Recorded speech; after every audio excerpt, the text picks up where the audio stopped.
Сәлеметсіздер ме? Осы сабақта қол жеткізетін оқу мақсаттарымыз.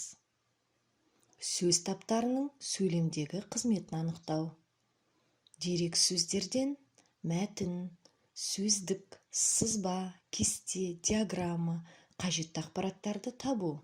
Кездескен жаңа сөздердің мағынасын мәтін бойынша анықтап, ақпаратты қорытындылау, бағалау. Балалар, қазақ тілі өте бай тіл. Оның құрамында мыңдаған сөздер бар. Сөздер атқаратын қызметіне, мағынасына, сұрағына қарай 9 топқа бөлінеді. Олар: зат есім, сын есім, сан есім, етістік, үстеу, одағай, есімдік, шулау, еліктеуіш сөздер. Біз білетін 4 сөз табын еске түсірейікші. Зат есім, етістік, сын есім, сан есім. Әрине.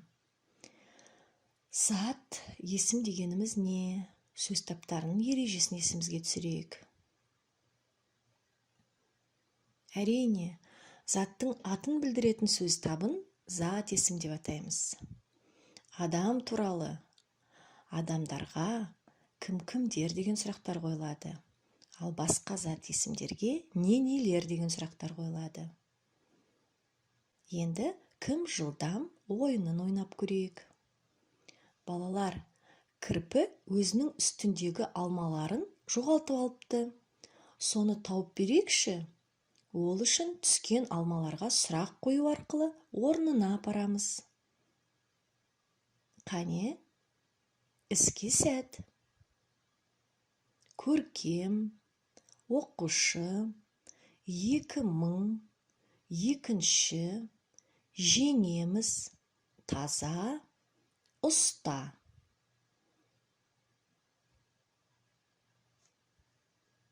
Дұрыс таптыңыздар деп ойлаймын. Қане бірге сұрақ қояйық.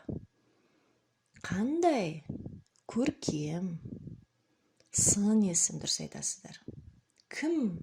Оқушы. Зат есім. Неше? 2000. Сан есім. Нешінші? Екінші.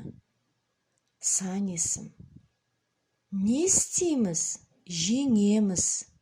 Етістік. Қандай? Таза. Сын есім. Кім? Ұста. Зат есім. Енді оқулығымызды ашайық. Оқулығымыздың 7-ші бетін қараймыз. 6-шы жаттығу. Мәтінді оқып, өзіңе түсініксіз сөздерді белгіле. Ал қане бірге оқимыз. Кемпір қосақ.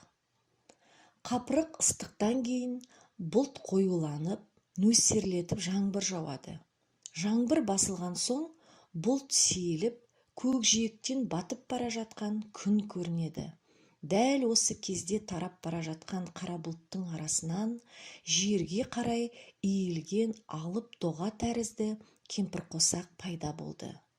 Оның бір-бірімен жарыса астасқан 7 жолағы 7 түрге боялған. Сонда кемпір қосақ дегеніміз не? Аспан күмбезінде мұндай ғаламат қайдан пайда болды? Бұған себепші болған нәрсе былайша ақ болып көрінгенімен, шындығында 7 түстен тұратын жарық сәуле, кәдімгі күннің жарығы екен. Осы мәтінде қандай түсініксіз сөздер таптыңыздар? Қане, бірге айтайықшы.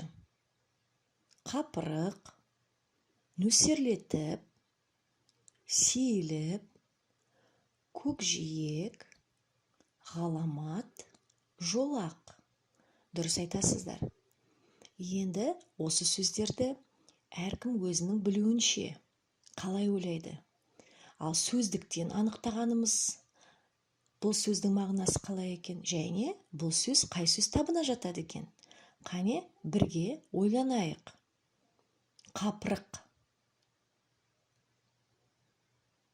ыстық күн, жаздың қатты ыстық күн райы. Қапырық қандай? Яғни сын есім, дұрыс айтасыздар. Нөсерлетіп, тез жауып тоқтайтын жаңбырды атайды. Қатты жауатын өткінші жаңбыр. Не істеп? Етістік. Сейіліп, ыдырау. Яғни жаңбыр басылған соң бұлттың таралуы. Етістік. Сейіліп, не істеп? Көкжиек. Көз жететін жерге дейінгі кеңістік. Аспан мен жер бетінің астасып көрінетін сызығы. Не? Көкжиек, зат есім. Ғаламат, ғажап, яғни ғажайып құбылыс. Не? Ғаламат, зат есім. Жолақ, сызық. Сызық бойы. Не? Жолақ, зат есім. Тамаша балалар. Енді олай болса, жатқа жазуға дайынбыз ба? 7-ші жаттығудағы жұмбақты жатқа жазып көрейік, шешуін табайық, мағынасы түсініксіз сөздерді тауып талдайық. Қане бәріміз бірге оқимыз.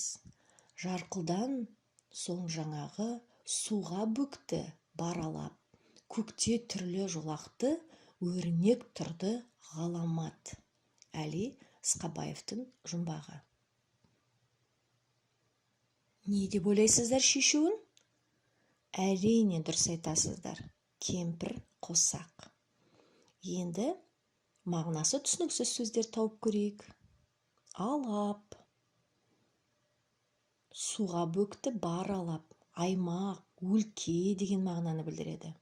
Бөкті, суға бату, суға қану деген мағынаны білдіреді екен. Енді 8-ші жаттығуға қараймыз. 6-шы, 7-ші жаттығудағы мәтінді салыстырып, ұқсастығы мен айырмашылығын анықтауымыз керек.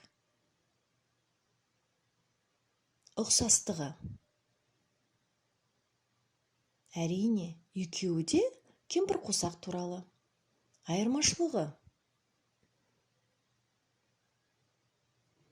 6-шы жаттығуда мәтін түрінде қара сөзбен берілсе, 7-ші жаттығуда өлең түрінде жұмбақ болып берілген.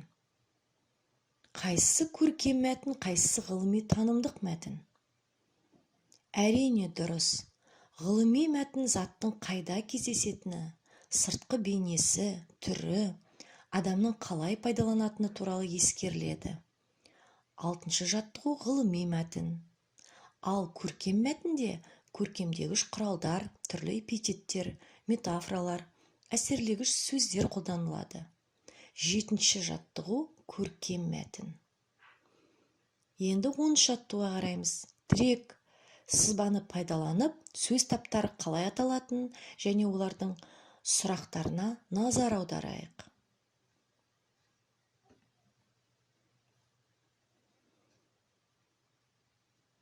Осымен, құрметті оқушылар, сабағымыз аяқталды. Назарларыңызға рахмет. Келесі кездескенше сау болыңыздар.